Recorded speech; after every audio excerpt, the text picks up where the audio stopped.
Quero compartilhar uma reflexão da palavra de Deus com os irmãos, e eu quero aproveitar o capítulo 14, versículo 17 da carta aos Romanos. Sentados como estamos, podemos fazer a leitura. Bem, então vamos à palavra de Deus em Romanos, que foi o texto que já foi lido hoje, como um texto áudio, né? E o versículo de número, capítulo 14 de Romanos, versículo de número 17, diz assim: porque o reino de Deus não é comida e nem bebida, mas justiça e paz e alegria no Espírito Santo. Amém. Queridos irmãos, o apóstolo São Paulo, ele atua como pastor da igreja de Corinto por um tempo.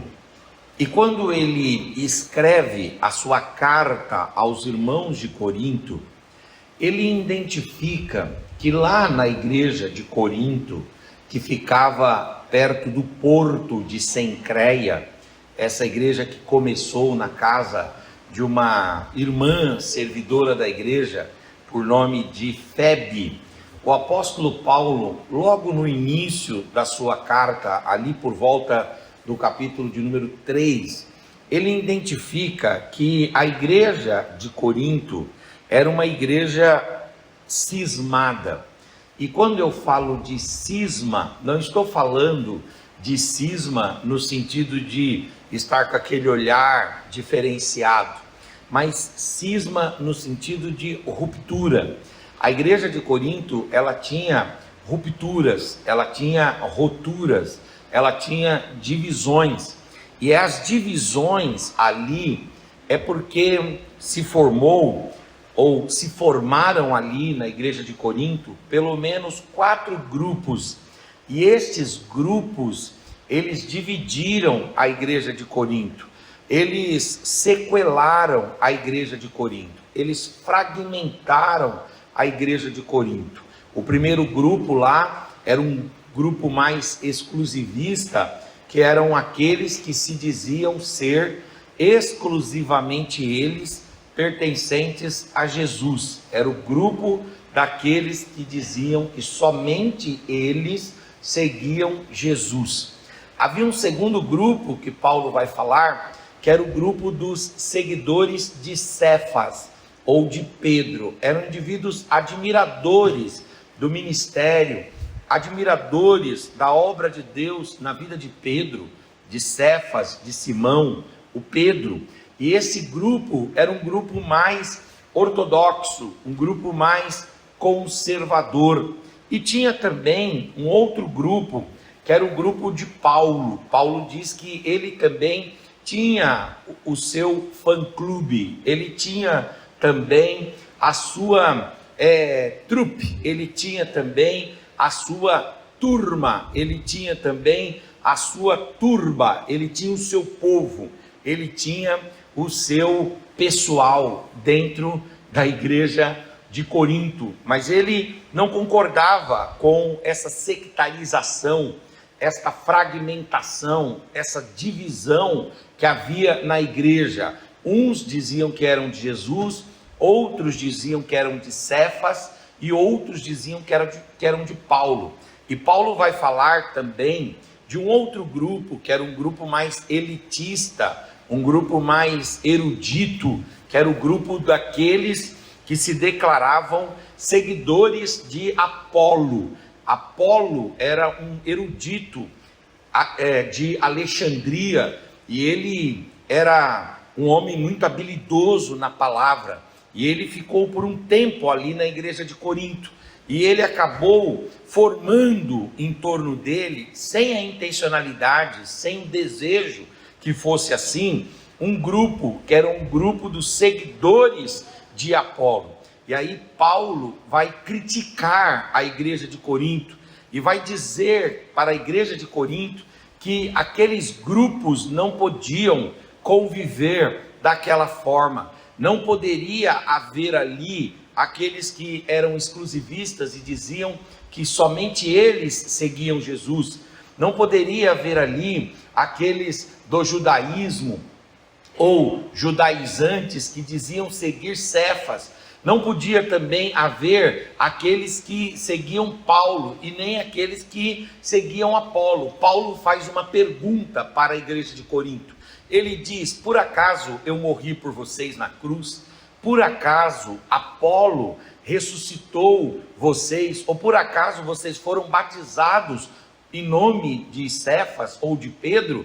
Aí ele diz: acabem com essa divisão entre vocês. Vocês não podem se sectarizar, vocês não podem se departamentizar, vocês não podem criar grupinhos, criar panelas, vocês não podem criar fragmentos, porque esses fragmentos destroem a igreja, esses fragmentos aniquilam a comunhão, esses fragmentos impedem o Espírito Santo de agir na igreja, esses fragmentos impedem a igreja de amadurecer, impedem a igreja de crescer quantitativamente, em quantidade, e impedem a igreja de crescer no aspecto qualitativo, em qualidade.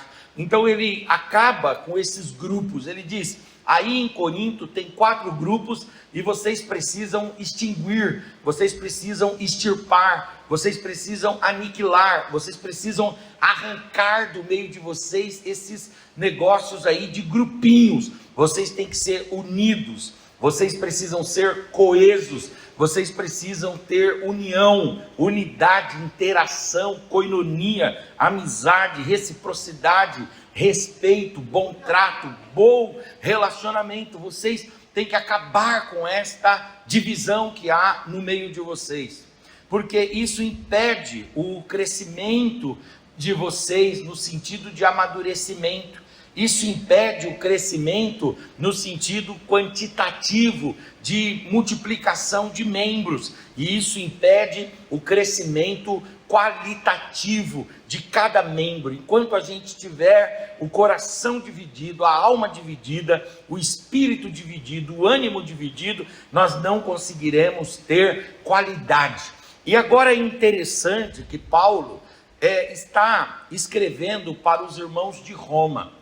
E Paulo, ele escreve para os irmãos de Roma, e ele fala que, da mesma forma como lá na igreja de Corinto existiam 4 grupos que dividiam a igreja, que setorizavam a igreja, ele também diz que na igreja de Roma, a igreja dos romanos, a igreja de Roma não foi iniciada por Paulo. A igreja de Roma não foi fundada pelo apóstolo São Paulo. A igreja de Roma provavelmente deve ter sido fundada por alguém que estava em Jerusalém no dia de Pentecostes, e essa pessoa saiu de lá do evento do Pentecostes e foi para Roma, e lá em Roma começou a igreja, mas a igreja de Roma não foi uma igreja inaugurada por Paulo, nem por Pedro. Não foi nenhum apóstolo que inaugurou,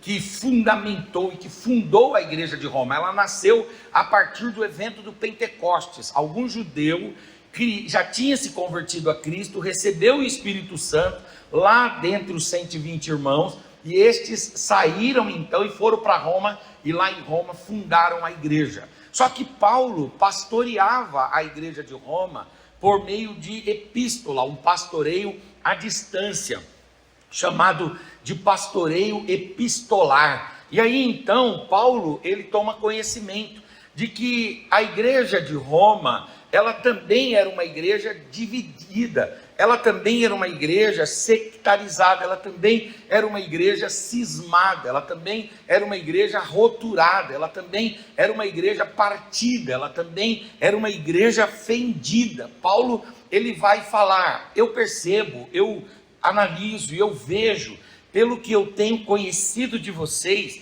que vocês são formados por 2 grupos.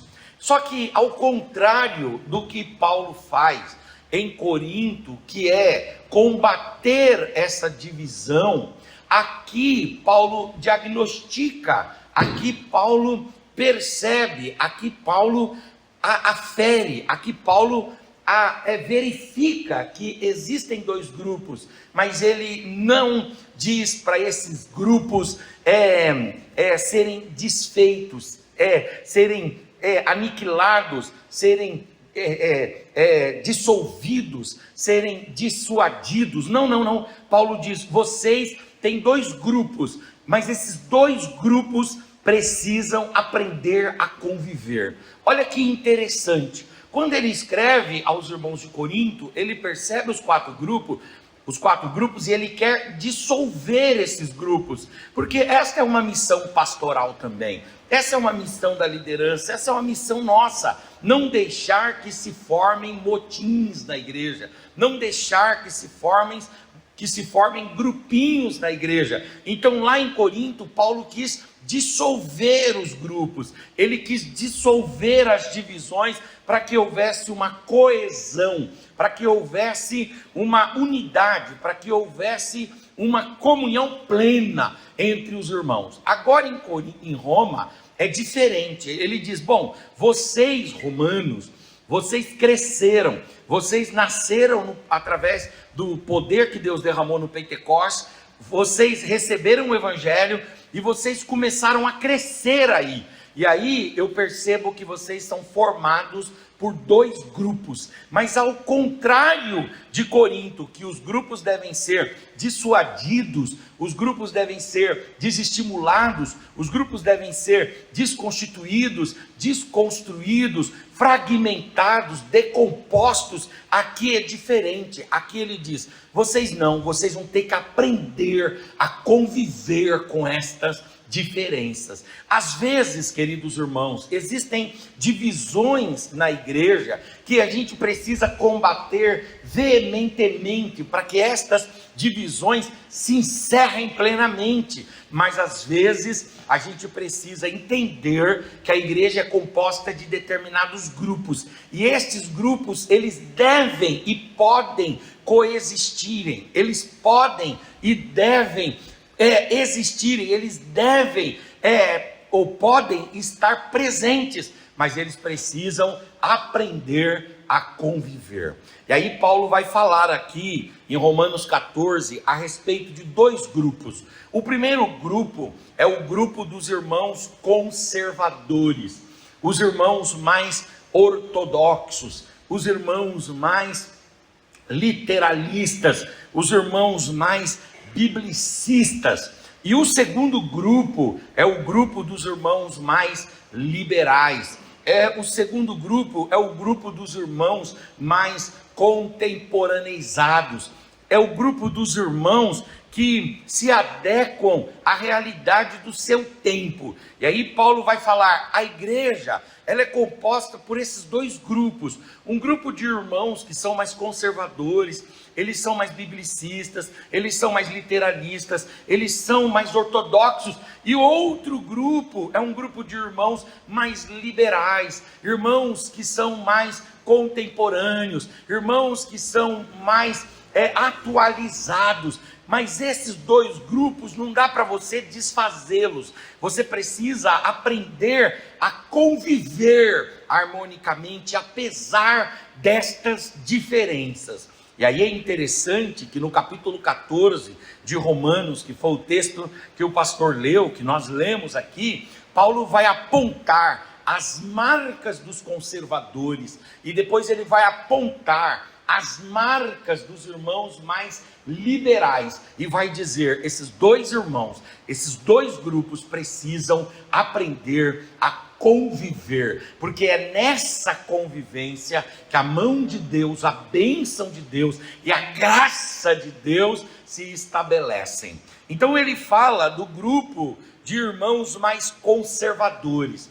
Esses irmãos são marcados por algumas atividades, por alguns atos, por algumas condutas. Eu vou reproduzi-las aqui para os irmãos. Paulo diz: existem entre vocês conservadores que eles são marcados pelo fato de não comerem de tudo.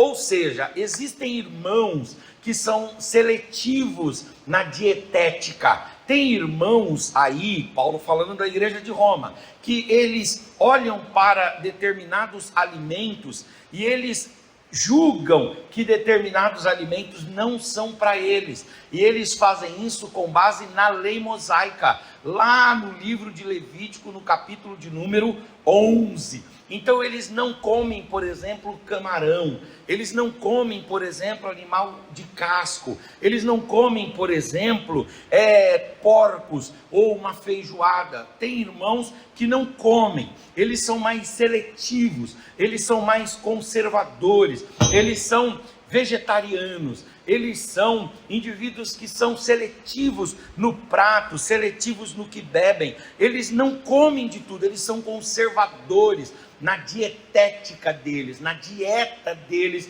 eles são conservadores. Paulo vai falar de uma outra marca desse grupo, ele vai dizer, são irmãos conservadores que guardam dias específicos na semana, dias específicos no mês e dias específicos no ano. São irmãos que valorizam datas. Paulo está falando aqui de irmãos que olhavam para o calendário anual judaico e cumpriam o calendário anual judaico. Então, quando era a festa da Páscoa, esses irmãos eram conservadores e eles guardavam a Páscoa. Quando era, por exemplo, a festa do Sukkot, que é a festa das tendas ou dos tabernáculos, eles guardavam, eles construíam tabernáculos dentro de suas casas para rememorar os tabernáculos que os judeus habitaram durante a peregrinação desértica nos 40 anos que Moisés os liderou. São irmãos que guardam semanas, eles guardam mês, eles guardam anos, eles são conservadores, eles guardam as festas, eles guardam as luas, eles guardam determinadas coisas, e Paulo diz, e tudo bem, se não for uma coisa idólatra, se não for uma coisa pagã, não tem problema, a gente precisa aprender a conviver com esse conservadorismo. Paulo também vai dar outra marca desses irmãos conservadores. Ele diz, esses irmãos, eles mantêm as festas e as datas religiosas com muita devoção. Então eles mantêm determinadas festas e com muita devoção eles vivem estas festas, eles celebram estas festas. Por exemplo, se fôssemos falar hoje, são irmãos que guardam os eventos cristãos, assim de forma bem radical. Por exemplo, na Semana Santa, só comeriam peixe, não comeriam churrasco, entendeu? Por exemplo, no domingo pela manhã, tem que ter o bacalhau, ou domingo pela manhã, no domingo da Páscoa, tem que ter o chocolate lá, e tem que ter ali, por exemplo, no almoço, o bacalhau. Então são irmãos que são conservadores. Paulo diz, esses irmãos estão presentes, eles são mais literalistas, eles são mais ortodoxos, eles são mais piedosos, e nisso não há um farisaísmo, nisso não há um legalismo, nisso não há uma justiça própria, não. Paulo diz, eles existem, eles estão na igreja. Os conservadores precisam ser amados, precisam ser respeitados e precisam permanecer. Paulo vai falar que eles não se assentam com todos, eles se assentam separados, eles se assentam homens de um lado, mulheres do outro. No caso lá, eram judeus que só se assentavam com os judeus e gentios que só se assentavam com os gentios. Obrigado. Gentios que só se assentavam com gentios. Então, são irmãos conservadores, que eles separam, aqui são os homens, aqui são as mulheres. Paulo diz, está tudo certo, é assim mesmo, a igreja, ela pode se organizar desta forma. Outra coisa, Paulo diz, são irmãos que cuidam das vestes, eles são bastante rigorosos quanto à questão das vestes, são rigorosos, eles são cuidadosos, eles são zelosos, eles são castos, eles são prudentes, eles são equilibrados, eles são sóbrios quanto às vestes, eles não abusam das cores, eles não abusam das marcas da roupa, eles não abusam dos enfeites, eles são cuidadosos, eles são ortodoxos, eles são conservadores. Paulo vai dar uma outra marca desses conservadores. Ele vai dizer, eles não falam determinadas coisas, porque eles julgam que estas determinadas coisas são impuras. Então, nem tudo eles pronunciam, nem tudo eles propagam, nem tudo eles falam. Paulo diz, esses irmãos estão na igreja, eles são irmãos que seguem Moisés. Paulo usa essa expressão, seguem mais o modelo de Moisés, são mais radicais, mais fervorosos na conduta deles. Eles também, Paulo vai falar, são irmãos que eles fazem tudo isso dentro desse conservadorismo e dentro dessa ortodoxia. Eles fazem tudo isso não para eles mesmos, não para a instituição, mas eles fazem isso para o Senhor. E aqui Paulo coloca um ponto de corte muito importante. Ele diz assim, esses irmãos mais conservadores, mais radicais, mais literalistas, mais biblicistas, esses irmãos que conservam todo um invólucro e toda uma roupagem conservadora, Paulo diz, eles estão na igreja, e eles podem fazer isso para o Senhor. Paulo diz, eles estão fazendo isso para o Senhor, e aqui Paulo coloca um corte. Por quê? Porque a pessoa pode às vezes viver dentro desta restrição, mas fazendo isso por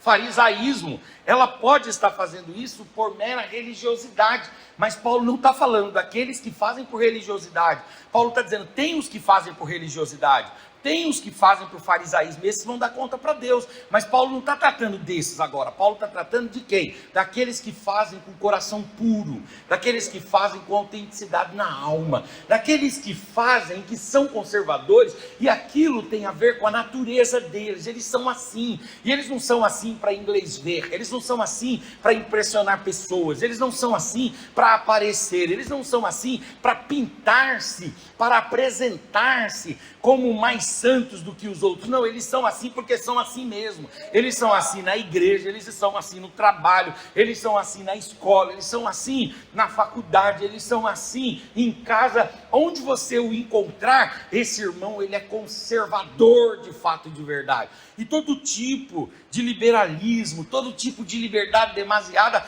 mexe com o coração dele. E não mexe porque ele é um fariseu, não mexe porque ele é um religioso, mexe porque ele tem valores que ele não negocia, ele tem princípios que ele não abre mão, ele tem visões que ele não consegue negociar. Então esses irmãos fazem isso, Paulo diz, para o Senhor. São irmãos que mantêm-se na rédea curta, são irmãos que mantêm-se no limite, mas eles não fazem isso por peso, não fazem isso por imposição dos outros, eles não fazem isso para não ficar mal com o grupo que pertencem, eles fazem isso porque é assim que eles veem, é assim que eles sentem, é assim que eles creem. Paulo diz, eles fazem isso por fé, porque quem faz as coisas sem fé está pecando, porque é pecado aquilo que a gente faz, tendo a ausência ou não crendo. Aquilo que não é feito com fé é pecado, Paulo diz. Então são irmãos verdadeiros. Eu tenho um pastor que anda comigo, que é o pastor Rael. Eu acho que os irmãos já viram o pastor Rael comigo. É aquele senhor, ele está completando agora 90 anos. E o Rael, ele é conservador dos conservadores. Ele é ortodoxo dos ortodoxos. Ele é, alguém que está de fora, olhando para ele, acha-o até fariseu, acha-o até legalista demais, acha-o até um indivíduo literalista, fanático, mas não é. Aquilo tem a ver com o que ele é. Por exemplo, quando a gente entra no carro, ele diz, vamos orar. Quando a gente chega no lugar, ele diz, vamos orar. Quando a gente sai do lugar, ele não sai de qualquer lugar sem falar, vamos orar. Ele não se assenta na mesa sem dizer, vamos orar. Ele não toma um copo d'água sem apresentar para Deus. Um dia, eu lembro até hoje, nós estávamos na escola dominical, e aí um professor da escola dominical quis ilustrar, ele quis demonstrar que na igreja primitiva, os irmãos tinham tudo em comum. Aí ele usou uma ilustração, ele disse, era mais ou menos assim, a salva da oferta passava, o irmão dando a aula ilustrou dessa forma, a salva passava e quem tinha dinheiro colocava, quem não tinha, na mesma hora enfiava a mão na salva e tirava o necessário para o dia. Quando falou isso, o pastor Rael falou, a pessoa enfiava a mão dentro da salva e tirava na hora. Ela não ia para o departamento de assistência social, não, ela já pegava na hora. O irmão estava querendo ilustrar, entendeu? Essa generosidade, essa solidariedade, essa filantropia, essa beneficência que acontecia na igreja primitiva. Aí ele ficou tão mal com aquela história que ele começou a passar mal. Ele começou a passar mal mesmo. Aí quando você chegava lá, ele estava passando mal. Aí ele dizia assim, pastor Rael, o que está acontecendo? Aí ele diz, esse irmão acabou de falar agora uma loucura, dizendo que na igreja primitiva os irmãos enfiavam a mão na salva e tiravam as coisas. Que loucura que ele falou! E aí ele passou mal. Eu lembro até hoje que eu liguei para o filho dele para vir buscá-lo, para levar ele. Ele foi para o médico, teve que ir lá tomar lá um remédio no médico para ficar calmo. Por quê? Porque aconteceu uma fala, que aquela fala o violentou, aquela fala o agrediu, aquela fala. Um dia eu fui pregar numa igreja lá em Alphaville, e a igreja era uma igreja que não segue os nossos padrões comportamentais, mais conservadores, é uma igreja mais liberal. E chegamos lá, a igreja tinha a parede preta, e quando ele viu a mesa da ceia, né, montadinha assim, e ele entrou e viu aquela parede preta, ele começou a passar mal. Aí ele começou Henrique, eu estou passando mal, pastor Henrique, estou passando mal, estou passando mal. Eu acho que foi o Dudu, não sei quem foi, que levou ele embora, né? Eu acho que o Dudu não dirigia ainda na época. Alguém da minha família pegou meu carro e levou o Rael embora. Por quê? Porque quando ele viu a igreja com a parede preta, aquilo mexeu com ele. E nisso daqui não há um farisaísmo.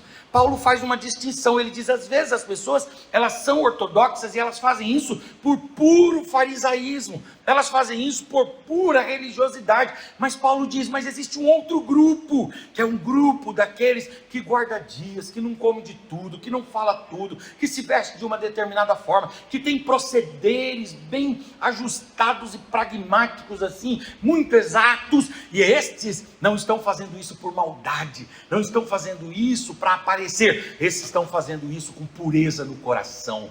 Paulo diz, esses irmãos não podem ser provocados, eles não podem ser irritados, eles precisam ser respeitados dentro da ortodoxia e do conservadorismo deles. Enquanto eu estou falando aqui, eu sei que você está olhando assim meio que de lado na igreja e vendo quem é que se encaixa nesta classificação, e você já colocou na sua mente aí uns 4, 5 ou 6 irmãos, ou 10 ou 20, talvez você se colocou nesse grupo, e Paulo disse, se você faz isso por fé, se você faz isso com inteireza de coração, se você faz isso fazendo uma distinção entre o que é uma fé verdadeira e o que é um farisaísmo, o que é uma fé verdadeira e o que é um legalismo, se você pratica isso por liberalidade, com paz na sua alma, e fazendo isso para o Senhor, e dando glória a Deus com isso, Paulo diz, esse irmão, ele faz para o Senhor, esse irmão, ele vive para o Senhor.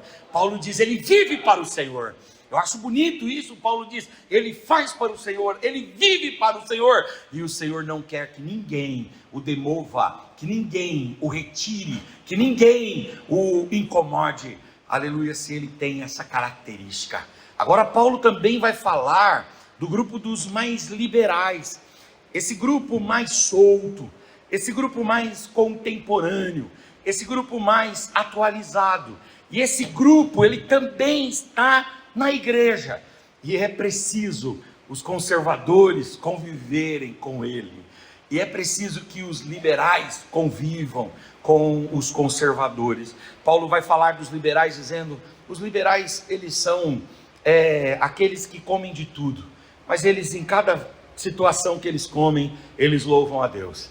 E aí Paulo diz, quando ele está diante, num sábado, de uma feijoada, ele ora a Deus e apresenta aquela feijoada, e a cada garfada ele louva a Deus por aquilo ali, né?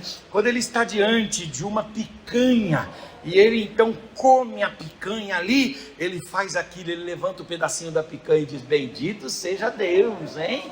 E come a picanha que ele está propondo-se a comer. Então Paulo diz, são irmãos que comem de tudo, né? É interessante. Veja que há uma diferença entre comer tudo e comer de tudo. Paulo diz que são irmãos que comem de tudo, né? Não tudo. Eu às vezes quero comer tudo. Eu tenho que vigiar, porque eu devo comer de tudo, mas eu não devo comer tudo, né? Tem que fazer essa distinção. Paulo fala também desses irmãos mais liberais, que eles nunca guardam dias específicos na semana, mês e ano. Eles não guardam. Então você fala para eles assim: hoje é Natal. Aí ele diz: Natal para mim é todo dia Jesus nasce no meu coração. Aí você diz para ele assim: hoje é Páscoa, Páscoa tem que comer bacalhau. Ele diz: não, que bacalhau? Eu não gosto de bacalhau, eu gosto de carne. Na minha Páscoa aqui na minha casa a gente vai comer carne mesmo.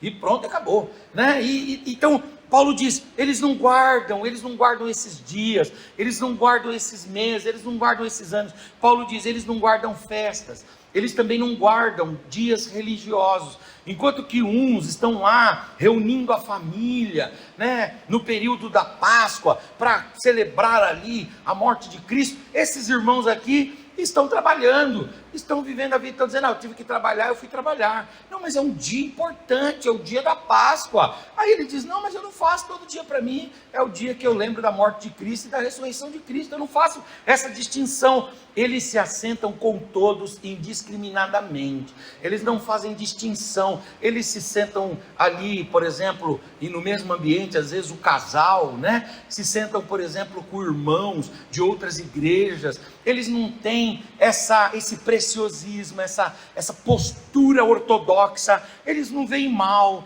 em um casal estar sentado juntos ali, eles não veem mal em um pai e o filho, ou pai e a filha, ou a mãe e o filho estarem sentados juntos. Então você olha na igreja, não tem divisão entre homens de um lado, mulheres do outro. Paulo diz: são irmãos que sentam com todos, eles sentam com todos indiscriminadamente. Eles não têm esse negócio de falar: com aquele eu não me assento, não vou sentar ali, não vou chegar aqui. Não, eles são liberais, eles são mais livres, eles não olham para essas coisas, e eles fazem isso para o Senhor.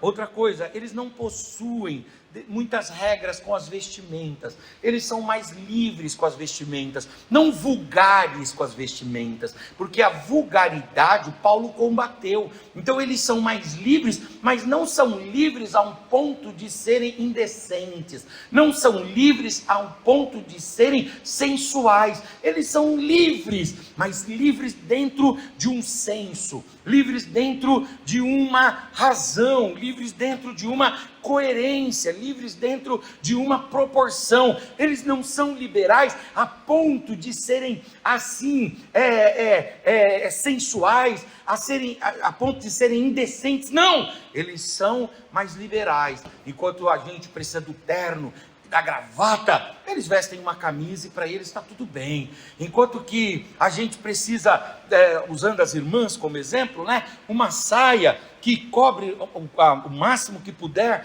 das pernas, eles se colocam ali uma saia abaixo do joelho e está tudo bem. Eles não usam uma roupa provocante, não usam uma roupa sensual, não, eles vivem dentro de uma liberdade, mas sem ultrapassar o campo da vulgaridade, sem ultrapassar o campo da insensatez e da indecência. Eles não seguem regras com roupas. Outra coisa, eles não ficam com pudores sobre determinadas palavras, eles falam tudo. Tem irmão que é mais conservador, que não gosta de falar a palavra inferno, e nem falar o nome do diabo. Aí os liberais, eles não têm esse negócio. Se falar inferno para ele está tudo bem, e se falar diabo para ele também, ele não está nem aí. Para ele fala aquilo, ele não tem aquela amarra, ele não tem aquele limite. Paulo diz: são irmãos que eles não precisam, eles não colocam para eles mesmos determinadas amarras, determinadas mordaças e determinados limites. Eles não colocam, eles falam as coisas, mas não é porque eles falam que eles entram para o campo da palavra torpe, porque aí Paulo faz sempre uma distinção entre a liberdade de eu falar as coisas e a liberdade demasiada, onde eu vou falar palavra torpe, palavra de baixo calão, palavras que vão envolver xingamentos, ofensas, injúrias. Paulo diz: eles não entram por esse caminho, mas eles são mais livres. A conversa deles é uma conversa mais contextualizada, uma conversa mais do dia a dia.